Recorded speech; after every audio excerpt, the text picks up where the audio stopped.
Sports, Flynn Broadcasting Stations.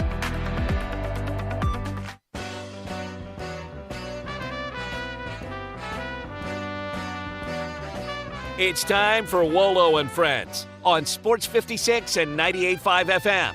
Presented by Homer Skelton Hyundai. Here is your host, the voice of the Tigers, Dave Woloshin. As I was walking down the street one day,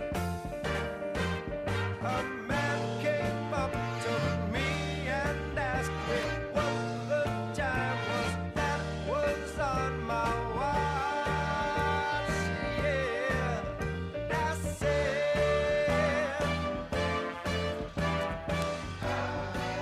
Welcome in on a fabulous Tuesday. It's going to be rainy the next few days. Get out. Enjoy today. Sunshine, spring-like, low humidity.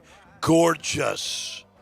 Not so gorgeous on the Grizzlies front. The Ja investigation grows. Now, the NBA, on top of that, the Glendale police force. Glendale, you may be saying. Yes, that's the suburb where apparently there is an area, it's a strip center with a bunch of strippers, I guess. Strip clubs? What do they call those things? No, you got it. Gentlemen's clubs? However they call it. Nightclub? There you That might go. be different. I'm not sure. Well, there are some nightclubs that there's entertainment without taking your clothes off. The ones that Ja was going to apparently was not the case. In the meantime, Grizz play at L.A. tonight. Steven Adams going to play. Have we seen the injured reserve list yet on that? Still no word on Steven Adams as of right now. Okay. I thought for sure. it was Dylan gonna- Brooks will be back. That's right. He'll be back. That's big time. Grizzlies are 1.5 dogs. Not totally shocked at that, are you? Not at all. And as well as Anthony Davis been playing. He played that game Sunday. Unbelievable. So they got their hands full tonight. The Sporting News All-American teams are out. Kendrick Davis is third team. I'm pretty sure our Mike DeCourcy, who joins us at 10:25 today, is the one really that puts out this thing. And I have one bone to pick with him. Most of his first-team All-Americans I'm not arguing with. But how is Marcus Sasser second team and KD third team? Yeah, I know Houston's the number one team in the Has to country. be it. Which makes me wonder, will Sasser, who was the preseason player of the year, will he end up winning conference player of the year over KD? We'll see. We'll find out on Wednesday. I think tomorrow night is when all that stuff comes down. I'll say this, and I don't belittle Marcus Sasser. I think he's a terrific player. But he's not the best guard on his own team. Jamal Shedd is better than Marcus Sasser. I'm just telling you. He's a better all-around player. Who took the last shot in the game against Memphis? You're right. Who was the more effective player in the game against Memphis? Who sets up Houston with everything? Jamal Shedd, not Marcus Sasser. So anyway, that's my thing. So the Ja thing, I hear a lot of information, and I don't know if it's misinformation. For instance, you're not allowed to bring a gun on a plane that is an NBA plane, a team plane. Now, I hear if you're guilty of that, that's a 50-game suspension. I have not gotten any total confirmation on that, but I've seen it on Twitter. I've heard reports about it. Do you, JMO, have any idea if that is, in fact, in the Players Association bylaws? You cannot bring a gun on a plane. If you do, it is 50 games. I believe. I don't know if there's an exact game amount. I can't imagine that they collectively bargain an exact game amount on that. But I do believe that that's in the rule book, certainly. I don't know for sure, and I don't know if he had one. It seems mostly conjecture at this point. But you would have to imagine if he had it in Denver, no one drove. Well, first of all, if he did, I'm sure he's going to say he got it in Denver. Yeah, I got it outside the nightclub. And that's hard to prove, too. Yeah, right. So here's a couple of things that are hard to prove on this. Okay? One, and I'm not clear on this. I am told I don't have a gun, to be frank, because I don't want to use one if something happens. And I know that if you've got a gun and you bring it out, you better use it, or they're going to grab it from you and use it on you. Okay? But I know from traveling with security, policemen on our charters, they have to show the gun to the TSA people and show his registration, what his thing is, and they mark down everything, and he's allowed to bring the gun on the plane. Somebody was saying to me, and I don't really know the answer to this, you can pack a gun. So maybe he put it in his suitcase, packed it away, and it was underneath the plane. Now, that may be legal. I don't know, unless the wording is no gun at any time on any plane, anywhere on the plane. Don't know the wording. Don't know really the number of games. If it's a 50-game suspension, which has been speculated upon, he's out 30 games next year. He's out for this year, playoffs, and 30 games next year, I believe. A hefty suspension there. And yeah. You hear a lot of people talking about, like, the TSA. Well, he couldn't have done it because they has to go through TSA. You know this as well as anyone, Dave. You talked about this yesterday. This is not yours and mine airport. We go to the Memphis International Airport going through security. This is a very different deal getting on a team plane. You go to Wilson Air. That's right. And you park, if you're an NBA player, because you got a fancy car, you park inside an area that I don't even park in. Now, Mine's very convenient, honestly. I walk 20 feet. They walk 2 feet, right? They're on the tarmac, basically. And they walk to the airplane. Now, you have to go through security at some point. I'm sure they did earlier in the season, because that's the way it works. And I mentioned it's 10% after that or 15%, whatever it is. Not everybody on the team goes through it. But back to the legal problems that he has with Glendale. So, in Colorado, the law is open carry. So he doesn't have a problem there. However, it is illegal to have a gun under the influence of alcohol. Probably a good law. How do you prove that at 3 o'clock in the morning with that smile he had on his face that he was drunk? Hard to prove. It's impossible to prove. So I don't know what his legal problems might be in Glendale, because there can be legal problems besides the investigation going on by the NBA and the possible suspension for having a gun on a plane. So he's got a lot of problems on that front. The other aspect is, that they said he needs to be away from the team to work on his issues. This is kind of what bothers me about, I don't know if it's the NBA or the Grizz. I did cover for 1 year the Mavericks in '85. Different era, different players, not quite as wealthy off. This is even before Mark Cuban owned the team and they had their own plane. A lot of the times they were still traveling commercial in those days. Was Tim Cowlishaw working in Dallas at that time? How was Yes, that? He was. Skip Bayless was the Dallas Morning News columnist. Randy Galloway. I mean, he had great writers. Yeah, clearly.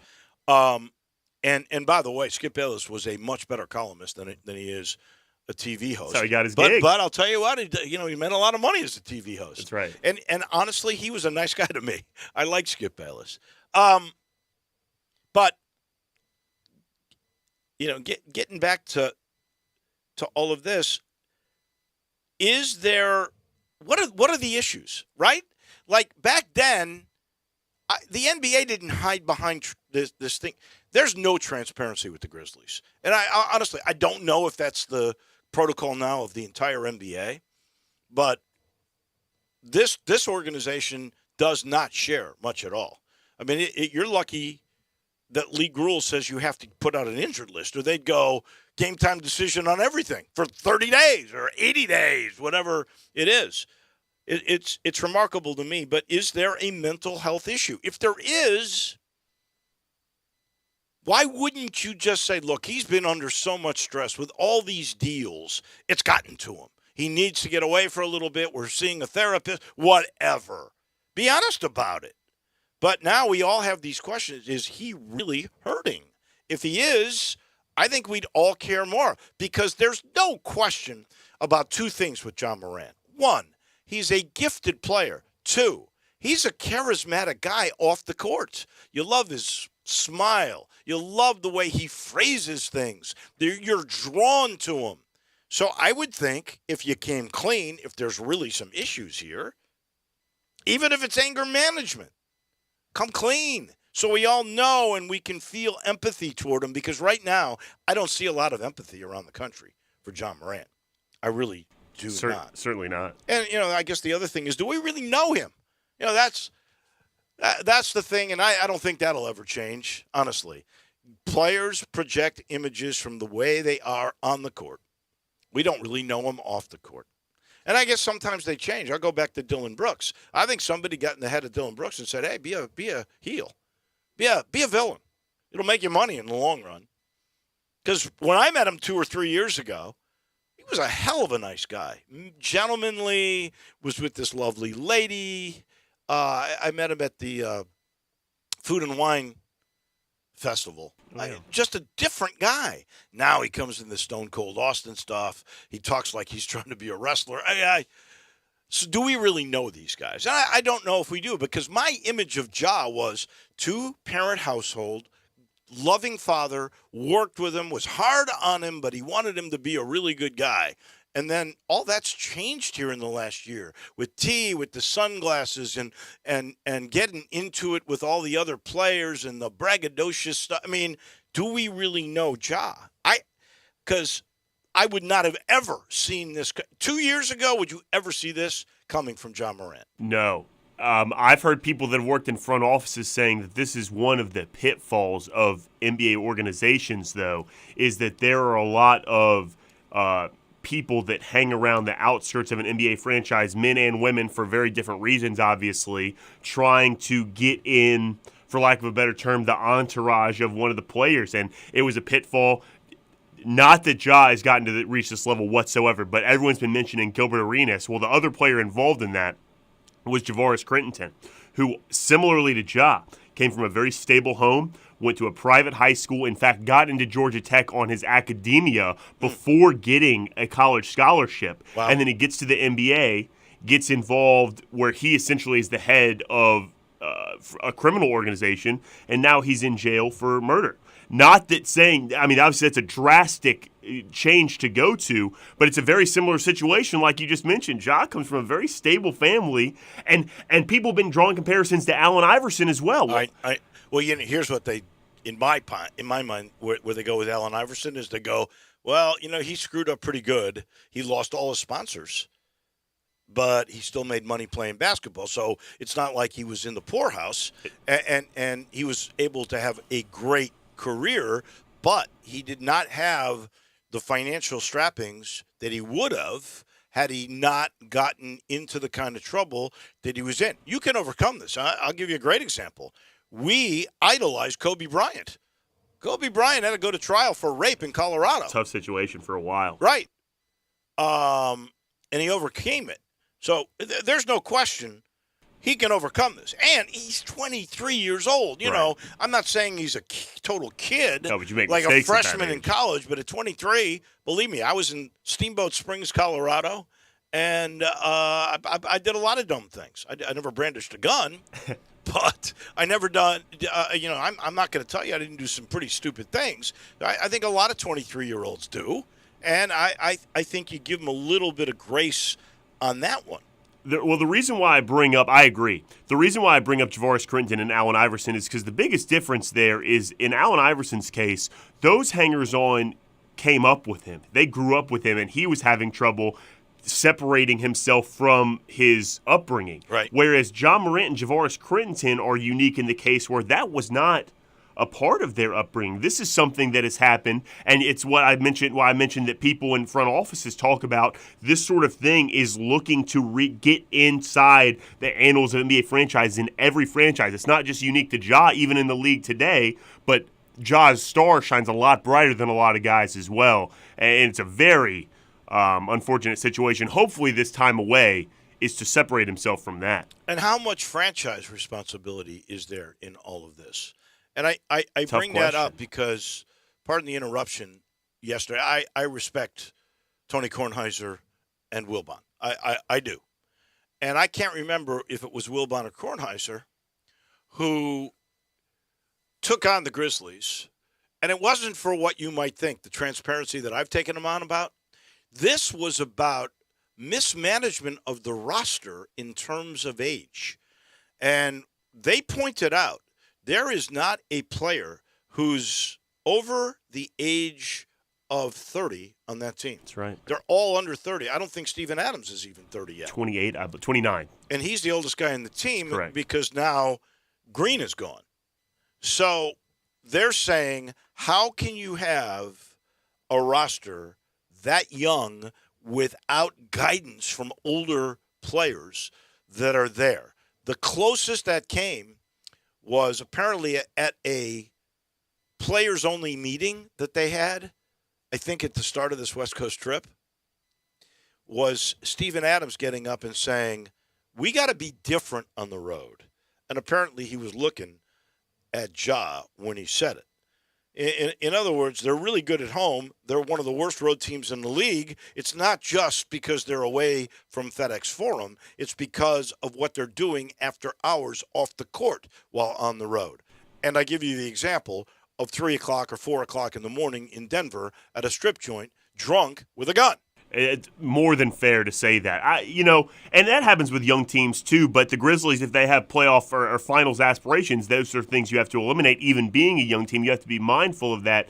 And also, in terms of mismanagement of the roster, I'm not sure they would be better equipped as a team with a veteran presence, but kind of like what I was just talking about, the hangers-on of franchises, if you had a veteran presence there, they would have seen that stuff before and said, hey, man, those aren't the people. Those people have no care about you whatsoever before they even get involved in any one of the players' entourage or circles of friendship or whatever. So in that regard, I understand, but it's a kind of at a crossroads now. I guess we'll see which direction it goes out of this leave of absence. We got a new sponsor. There's one other topic I want to get into, but I am so proud to join our Sports 56 family.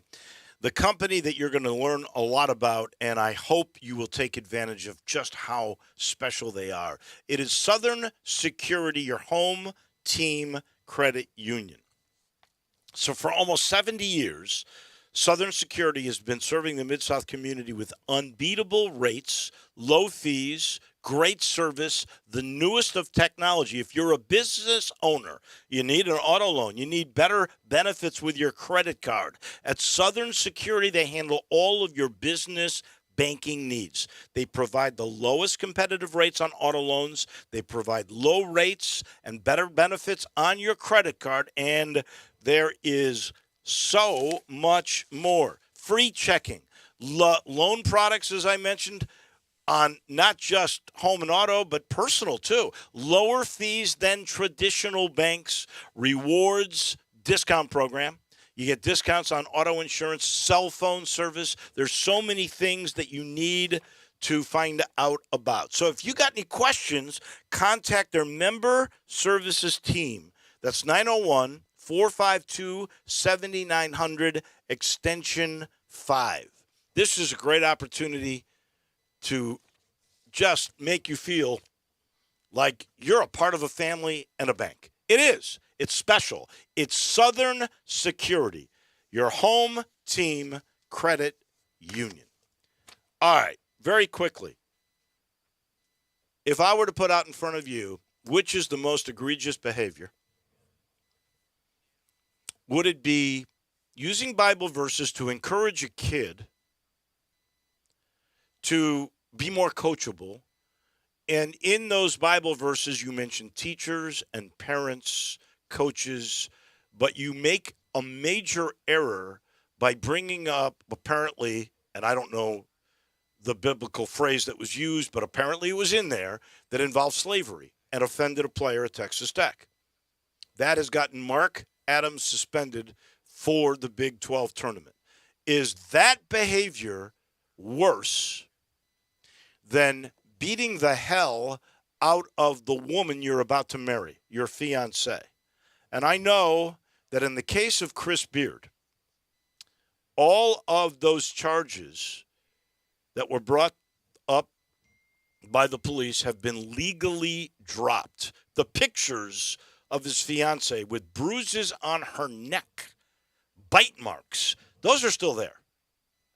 So I ask you, because there appears to be a movement here, and Ole Miss is involved. There could be a competitive war here for the services of Chris Beard. And Texas Tech appears to be maneuvering to use this stupidity that Mark Adams did to move him out of the way to hire a guy who beat the hell out of his girlfriend. Wow. To me, there's some stupidity in what Mark Adams did, but I think his intention initially was not bad. If he'd had a better year, maybe this wouldn't be happening. I don't know.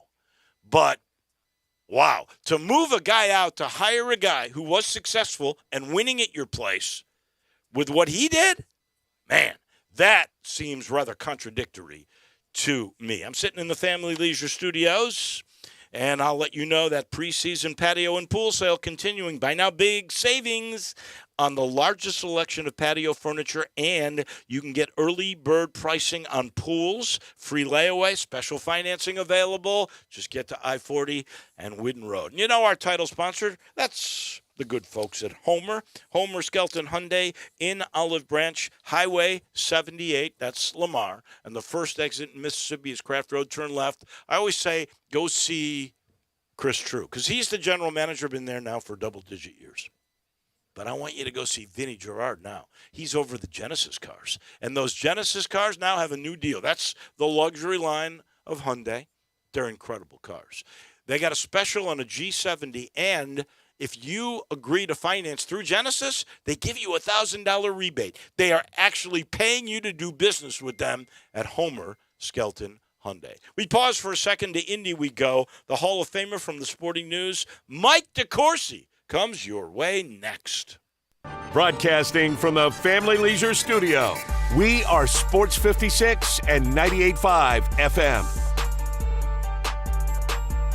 This is Kelly Erb with Mark Spensdorf Realtors. I have worked with Sheldon Rosengarten for over 10 years and have noticed something about the way he works with his clients. He is way too honest, and they are grateful for us for pointing out things they were not aware of. This is Sheldon, and yes, being honest has caused people to really think about what they need to do to sell their homes or when they buy. Kelly and I have advised people about what are the best and most economical things to do to prepare their homes for the market to get the best prices. And Sheldon, we always provide our buyers with the necessary background research to advise them before they make an offer on a house. And yes, we have even sometimes talked clients out of buying, and they're grateful for us pointing out things they were not aware of. So if you're thinking of buying a home, call or email Kelly or me, and before you list your home, talk to 2 to 3 real estate brokers, but make sure we are one of them. Yes, remember to call me, Kelly Erb, at 355-3830. And when you want the job done, call Sheldon at 483-0546 or memphisrelocate.com. Call us today. 3 people you should be 100% certain about. Your barber, your plumber, and your tax pro.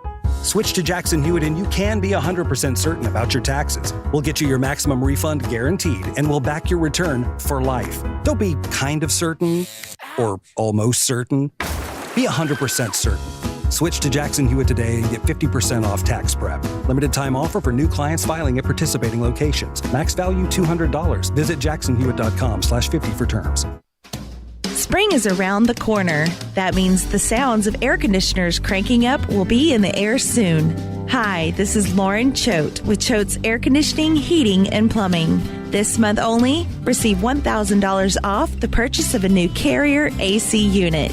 No gimmicks, just $1,000 off for the Choate's Early Bird Carrier AC Special. If your AC is in good shape, call us to get your $60 20-point AC tune-up to get your AC cleaned and ready for the warm seasons ahead.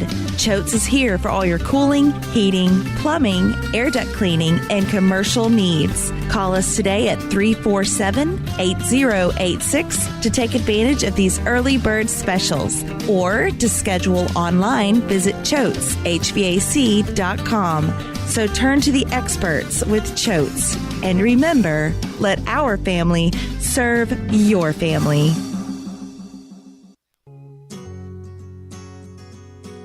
Now back to Wolo and Friends on Sports 56 and 98.5 FM, presented by Homer Skelton Hyundai.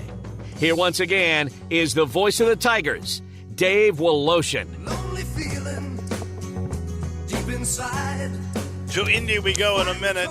I just want to let you know, beat the rush. Schedule that $69 air conditioning tune-up with our friends at Conway. It's the early bird special. You know, an annual AC tune-up saves money. It helps prevent costly breakdowns. It makes your system more efficient, so you save money on your energy bills. And you know it's going to be hot, so keep your family cool all summer long. Call Conway at 384-3511 or go to conwayservices.com for all of the details. Mike DeCourcy joins us now in Indianapolis, the Hall of Famer from the Sporting News. Hard for me to ever question a Hall of Famer. Uh-oh. But I'm very grateful on behalf of Kendrick Davis's family that you made him a third-team All-American. But let me just start off by saying, how the heck is Marcus Sasser over my guy KD in your all? He's the second-team All-American. Mike, he's not even the best guard on his team. Jamal Shed is. Without Shed, they're not as good. Yeah, but you're conflating importance with excellence, I think, to an extent.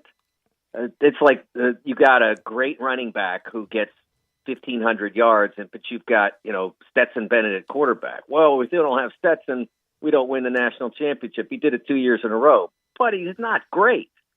And I think that's the difference. I think Jamal Shed is terrific, but I don't think he's an All-American. And I think Marcus Sasser is a guy who goes – I think you're underestimating the importance of the ability to go out and be the guy that people are guarding, the people that they look to for big baskets, that they look to produce. And that's Marcus's situation. He's a 18-point a game guy, and that's not easy to do, especially when you're on a team that it has to win almost every night. That losing is not an option because of the competition that they face all but twice in the league year. KD is averaging 21 points a game against the same competition, even a harder non-conference competition. Let me just put it like this, and then we'll move on because we're going to have to agree to disagree. But let me just say this: if we're playing court outside basketball on the schoolyard, and we're picking teams, and there's KD and there's Marcus Sasser to be picked, I'm picking KD.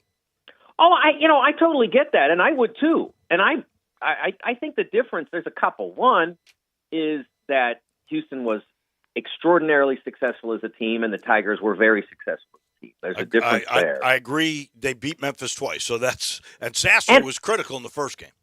And I think that maybe another part of the difference was Kendrick missing the first game, being banged up for a few others. I think his momentum got dented a little bit. I was happy to see that performance was rewarded by being. Remember, third team sounds like, oh, it's third team.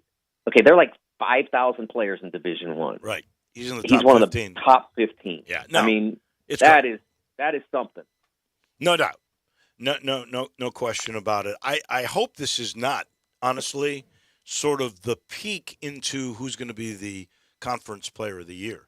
Because like I said, and I don't mean to belittle Marcus Sasser's a great player, but I think the best guard on that team is Shed. I really honestly believe that. And there's no doubt who the best guard on the University of Memphis is, and the best player on the U of M is KD. So, is Memphis in if they were to lose to UCF or SMU on Friday in Fort Worth?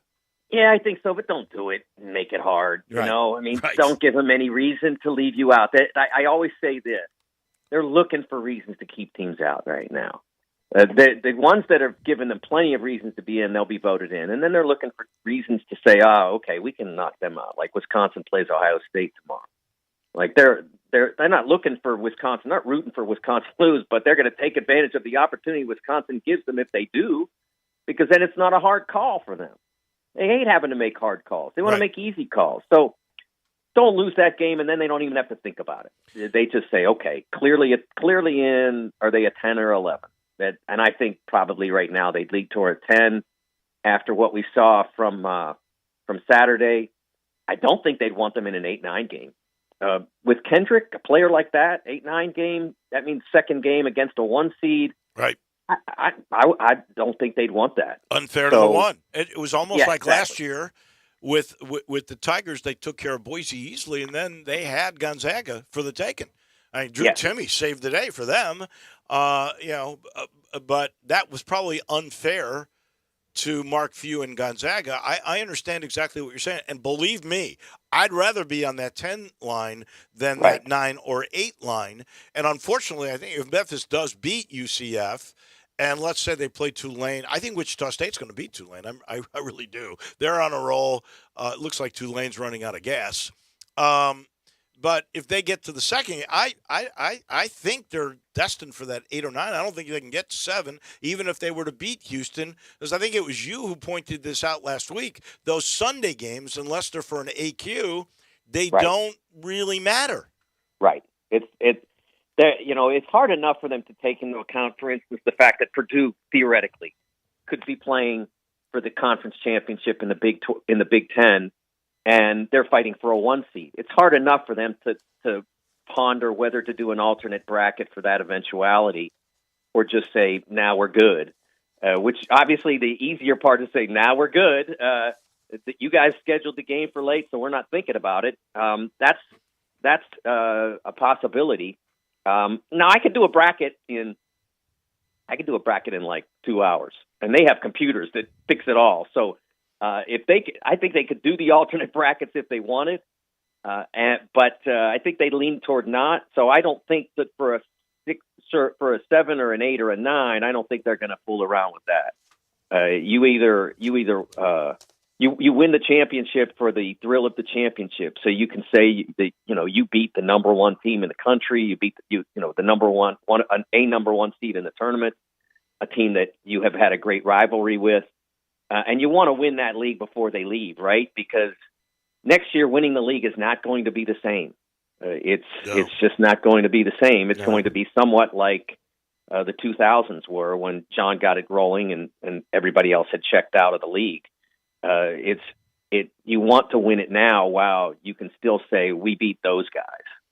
When Oklahoma and Texas leave, what do you think happens? Since you brought up how the American is going to be decimated. Although I'll say this, that some of the teams coming in are, at least this year, better than, say, UCF or even Cincinnati just this year. Not saying for the long term, believe me. But FAU is good. North Texas, Charlotte, they've been fairly good this year.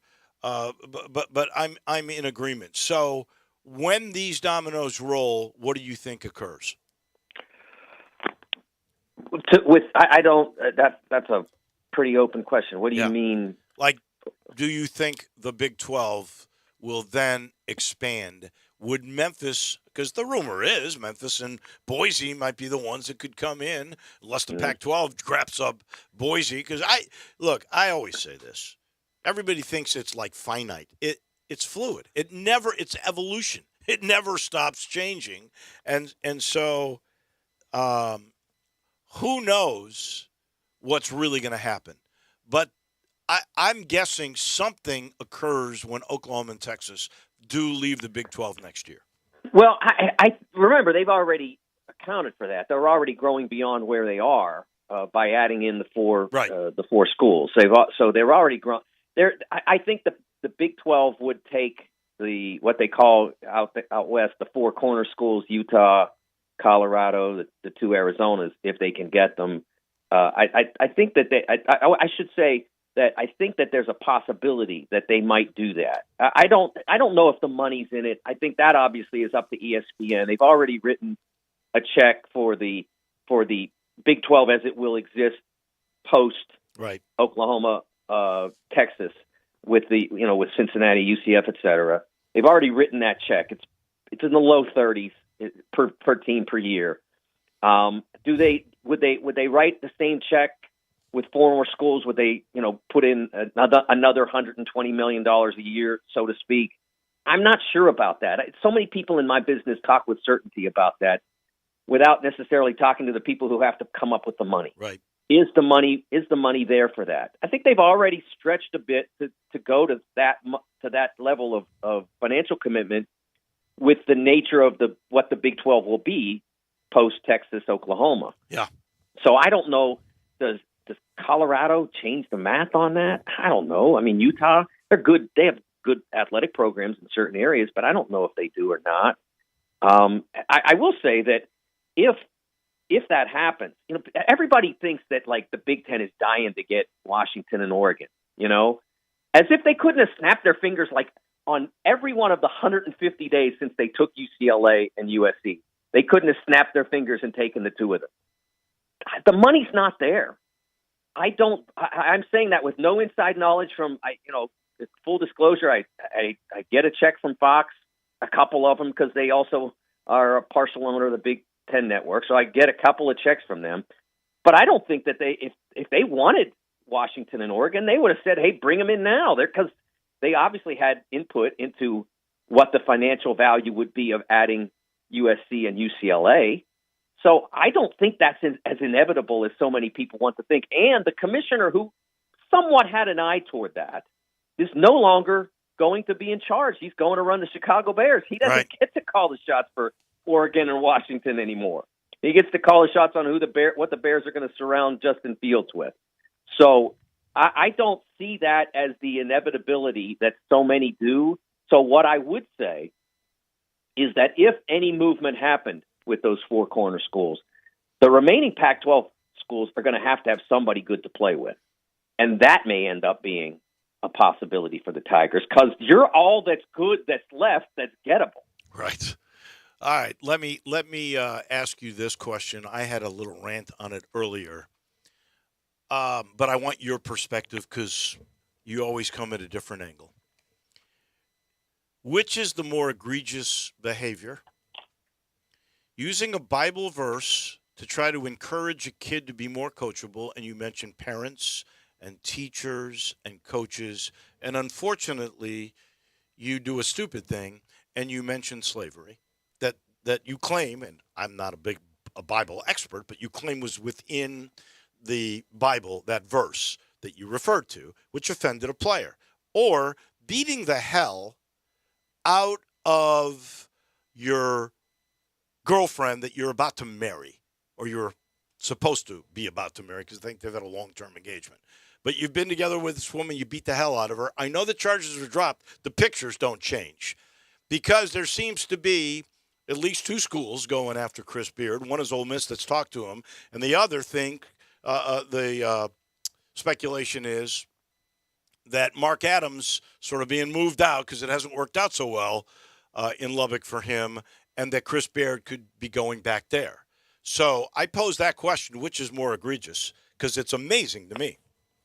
Well, the best way for me to answer that question is about 10 Christmases ago or something like that, my sister-in-law bought me a T-shirt, both Deb and I, that were like the made-up things, the Corsi University on it. So let's pretend for a second that my T-shirt is representative of a real institution. You're the AD. I'm the president of the Corsi University. Okay. I would tell my athletic director, don't even pick up the phone. That would be my position. I would tell my athletic director at my university, DeCourcy University, don't pick up the phone. There's a lot of coaches out there. And let's be honest, the AD there, I don't know if it's his call or his shot or whatever, or he's a basketball guy. he should be able to find a basketball guy that doesn't have that circumstance, however you want to term it, legally. He does not have that circumstance in his past or her past. If you want to break a boundary by hiring a woman coach, whatever you want to do, there's lots of people out there who are excellent basketball coaches who don't have that in their past. So, I as president of DeCourcy University, there's no chance. Probably not ever for me, but not for a very long time. He is the Hall of Famer from the Sporting News. That is Mike DeCourcy. Thank you, buddy. I appreciate it. And we'll have a tournament next time we talk. Yes, we will. Looking forward to it. Me too. Thank you much.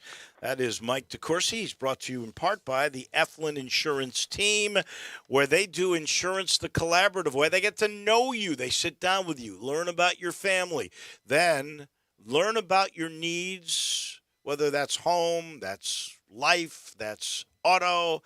They get to know you, what your budget is, then they protect you. If you have a small to mid-sized business, they do the same thing with commercial insurance. They get to know your product. They get to know your employees. They find out what your budget is. They forecast out what may be your needs in 5 years, and then they protect you. It's real simple. Call 901-386-4777. That, by the way, that spells out GER because they're big Tiger people. 901-386-GER to get in touch with the people that will protect you at the Eflin Insurance Team. We pause for a minute. Hey, baseball's here. We talk with Tim Doolin right around the corner. Be sure to follow us at Sports56 WHBQ on Twitter, Facebook, Instagram, and YouTube to watch live video of our shows, stay up to date with station events, and have chances to win prizes. Don't miss out on anything that's going on. Follow us at Sports56 WHBQ. Hey friends, it's Bill Russell at Russell Brothers Fine Jewelers. And unless your lady has a birthday coming up or you have an anniversary on the horizon, you might not need to come see us at Russell Brothers. But if she hasn't had her rings checked and cleaned in a while, you do need to come to Russell Brothers. We're always happy to check for bad or missing prongs on her diamonds and other gemstones, and it's always our pleasure to clean her jewelry and make those beautiful gems sparkle like they did the day she first wore them. And none of that costs a penny. And if her jewelry or watch does need repair, we have 3 jewelers with more than 85 years of experience to do the job perfectly the first time. And if you have a birthday or anniversary ahead, come see our truly magnificent jewelry. The jewelry that has been making Memphis Belles happy for 5 decades. Russell Brothers Fine Jewelers, where beauty, quality, value, and service are what we're all about. Come see us at 4646 Poplar at Perkins.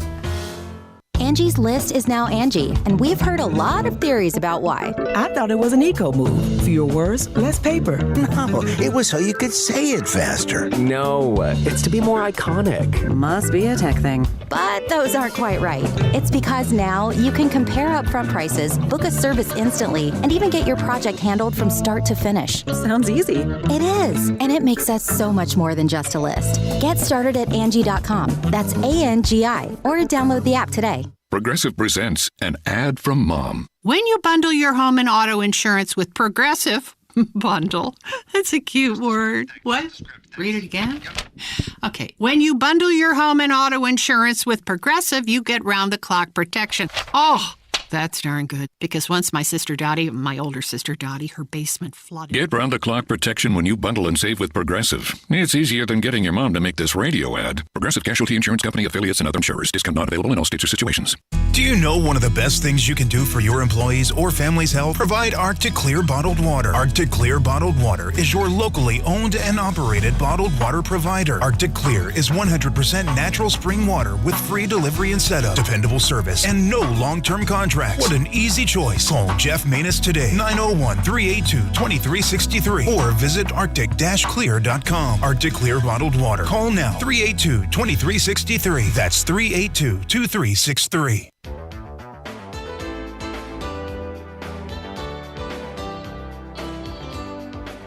Now back to Wolo and Friends on Sports 56 and 98.5 FM, presented by Homer Skelton Hyundai. Here once again is the voice of the Tigers, Dave Woloshin. This is mind-boggling. Rich Eisen, who I have a great deal of respect for from the NFL Network, he says Tom Brady might not be done after all. He may unretire again. What? That's crazy. But let me just say this. Derek Carr just got a 4-year, $150 million deal with the Saints. Do you know what his record is as a starter in the National Football League? I don't. 63-79. He's getting $37.5 million. Geno Smith, who had a good, decent year, right? He just got a 3-year, $105 million deal. That's $35 million. For those guys? Are you kidding? And everybody's upset that Tony Pollard got slapped with a franchise tag. You know how much money you made last year? How much? $1 million. You know what you get as the franchise running back? 10, 11? 10.1. Got it. 10 times the money. And they're still going to work out a long-term deal for him. Good for him. I'm really happy for him. In the meantime, we talk baseball with Tim Doolin in this time slot every Tuesday. Good morning, Mr. Doolin. How are you? I'm doing well, sir. How are you? All right. Well, baseball's here. We've already had some controversies. We've had an umpire who refused to shake hands with the St. Louis Cardinal manager. I thought that was funny. We got pitch clock controversy. They ended a game or with a tie or however they did it in exhibition baseball because the pitcher took too long. Oh, no, it was the batter who wasn't in the box within 8 seconds of the 15-second clock, which was crazy. And we got bigger bases. Give me your take on the start of this baseball season with all these new rules. You know what? I think for the most part, I've obviously talked to Mookie and some other players and several scouts, and I've talked to Dan O'Dowd with MLB Now. And for the most part, I think the changes are going to be seamless, to be honest with you. I think to me, the biggest thing that I like about it is that they've eliminated the shifts, which I think is going to bring back more athleticism from middle infielders. I think you're going to see more really good defensive plays. I think you're going to see hitters put more balls in play consistently, and I think you're going to see a lot more stolen bases. I'm still a little bit concerned and confused about to see how the game's going to adapt to the limits that a pitcher can pick to the bases. Because if you pick twice, the third time you have to go home, right? Or you have to pick the guy off, and so it's going to be interesting. I think the stolen base for me was always a very fun part of the game. I mean, obviously, in our levels and watching it, I think it just adds a different dynamic to seeing speed. I mean, I used to love watching the likes of Ricky Henderson and Vince Coleman and Lou Brock and guys like that really impacted the game to where you say, if you walk this guy, it's going to be a double or a triple. So you better pitch to contact. And I think we've gotten away from pitchers attacking the strike zone. And here's a good example: an incoming shortstop for the Dodgers, Rojas, whose dad played in the big leagues a long time. Right. He has a fractured pinky, right? And so they're getting him at bats just so he can track pitches. He's not swinging. Everybody knows he's not swinging. He walked 4 times. God. You think about that. That's crazy. Because pitchers can't command the strike zone. They're so worried about the analytics of elevating fastballs and throwing 100 miles an hour that they can't command the strike zone like the likes of Tom Glavine and Greg Maddux and those. So I think for the most part, I think it's going to be very productive for baseball. I don't think players are really going to get frustrated with the time clock. I think they're going to have to adapt, obviously. But for the most part, if anything, I think it is going to speed the game up. I've never been concerned about the speed of the game and how long games last. If I go to watch a game, I'm going, and I know it's going to take the better part of my day. I'm going to enjoy the event and the atmosphere and all the things that come with it. But I I think baseball at least is making a push to get the game back to traditional baseball and to speed the game up, and I think they're going to accomplish that, and I think it's going to be good. I guess in retrospect, I don't mind doing away with the shift because I love fundamental baseball and great defensive plays. You know, it always boggled my mind that a big league hitter couldn't go the other way against the shift, but they couldn't, I guess. Well, on that note, well, I don't know that major league players can't go the other way, but the way that the game had changed or has changed is players are getting paid because of the analytics and because of the shift. They're getting paid to hit home runs. There's not owners are not evaluating players to give them a long-term contract based on their batting average, based on their on-base percentage, based on how few of strikeouts they have. They're getting paid by hitting home runs and driving runs in. So if you're a player, you're going to adapt to how the game has changed and how guys are getting paid. So, for instance, if you're a guy that might have some power and you've been an average guy as far as hitting for average and hitting some doubles or whatever, and you look at it and you say, okay, I'm going to get 600 at-bats this year. If I go up to the plate and swing really hard for 600 times, I feel like I can run into 30. Well, you run into 30 and you drive in 75, you're going to get paid. Yep. So I don't think it's major league players couldn't do it. I just think that the game forced them to go about it a different way. And so, like you said, and I didn't mean to interrupt you, but like you said, it's getting back to now we're going to see more of guys using the entire field.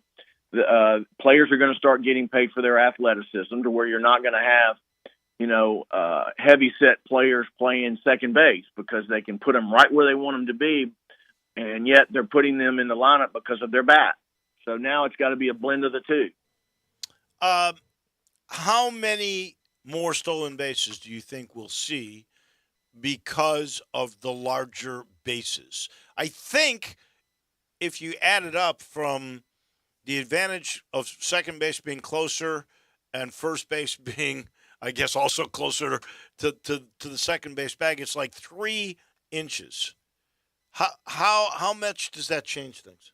I don't know. I mean, I'm sure there's some analytics guy can say, 3 inches is going to equate to 0.10 seconds. Well, if you look at, a pop time for a catcher in the major leagues, the average pop time is 2.0. From the time it hits his glove to the time it hits the second baseman or shortstop's glove, it's 2.0. So there's going to be, obviously the analytics is going to play a piece. To answer your question, I think it's going to increase a little bit this year, but you still have players that were and rosters that have been built for the shift, right? And so it's going to take probably a little bit of time to see that really fast middle infielder that gets to the big leagues and impacts it. Yeah, you're going to see, Chaz Chisholm and guys that can really, really run that are already currently big leaguers. They're going to steal probably, I would say, 10 to 15 more bases. But again, the manager and the front office of those teams are going to have to say, we are going to start taking advantage of these adjustments that Major League Baseball's made and adapt and insert that into our philosophy of how we're going to win games. The pitch clock and also the inability to throw more than 2 times over to first base with a runner on. How much time do you think baseball is going to save?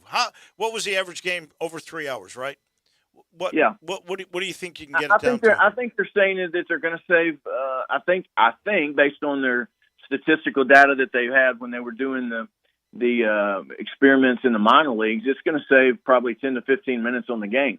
Is that relative to me? Not to me, but obviously it is to Major League Baseball, and they feel like it's going to keep fans in the stands longer or get fans to the park. I don't think it's so much that as it is going to be getting back to enjoying the entire complexity of how the game was supposed to be played. Time will tell. Time will tell on all of that. That is for certain. I don't mind the changes. I really don't. Last thing, I guess, is the other change is when we go to AutoZone Park this year to watch the Redbirds, there will be a umpire behind home plate. He will not be calling balls and strikes. What's your take on that?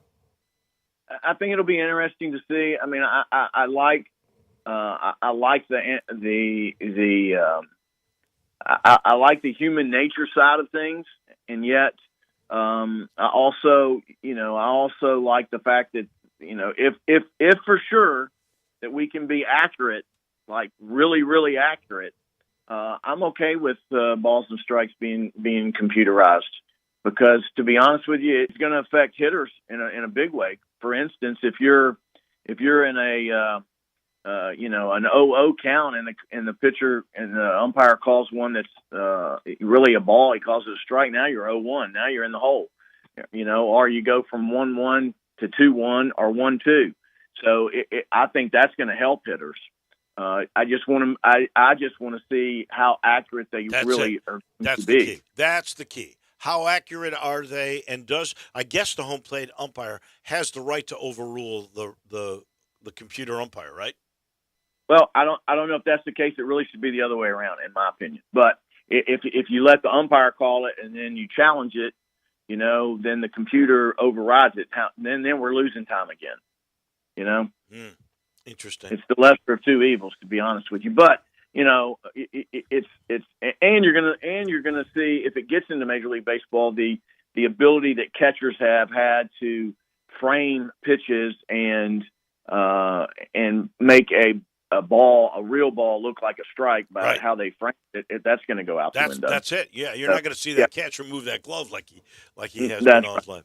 That's exactly right. All right, we'll talk some baseball next week with maybe games and what we think is going to happen in the big league races. So, Tim, we are underway. I love it. Sounds good. Thanks for having me. That's our Tim Doolin on baseball. He's brought to you by Ken Garland, Custom Home Builders, where Ken knows it's a big deal. You're making a commitment to your dream home. That's why you want the very best. And Ken and his dad before him, 65 years of Ken Garland Custom Home Builders in our market. He works with you. You should expect quality construction, on time, on budget. That's what you get when you deal with Ken Garland. That's for a dream home. Maybe you're looking for land for that. He's got it. If you've got land you're not sure how to utilize, he knows. And he also specializes in renovation. I call it renovation with innovation, because he takes all the modern amenities, puts it into your old home. All of a sudden, you love your lot, you love your location, but you want modern amenities. He makes that home a modern palace. All you got to do is call 751-1632. Go to kengarland.com, see what I'm talking about, then call 751-1632. Stats Norsworthy, Ron Higgins, they come your way tomorrow. Johnny Radio comes your way in just a moment. Have a great day, everybody.